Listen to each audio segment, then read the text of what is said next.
Ar wythnos hon, mae'r holl sylw wedi bod ar yr Undeb Ewropeaidd. Mae David Cameron, wrth gwrs, wedi datgan y pethau bydd yn trio cael y cytundeb gan aelodau eraill yn Ewrop mwyn pleidleisio i aros yn yr Undeb Ewropeaidd.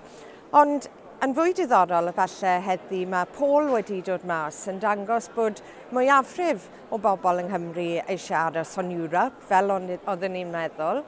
Mwyafrif yn yr Alban, ond mwyafrif yn Lloegr i dynnu mas o Ewrop. Mae hynny yn cyd-destun dyn ni wedi bod yn siarad amdano fe ac yn rybuddio amdano fe hefyd. Achos mae rhaid i ni yng Nghymru cael yr hawl i benderfynu ar ein dyfodol ein hunain. Felly beth sydd yn digwydd mewn refferendwm lle mae gwledydd yn Prydain yn pleidleisio am wahanol. Ni ddylai pobl Cymru yn cael eu tynnu mas o Ewrop yn erbyn ei ewyllus nhw. Felly mae llawer o drafod, mae llawer o atebion gyda David Cameron ar hwnna. Mae rhaid iddo fe esbonio i bobl Cymru beth sy'n mynd i ddigwydd os yw hynny yn digwydd.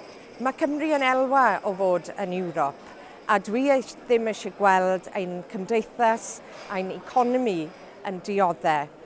Felly, dyn ni yn edrych ymlaen at fisoedd o drafod ar hyn, ond yn sicr mae mwy a mwy o leisiau yng Nghymru yn dweud bod ein lle ni yn Ewrop.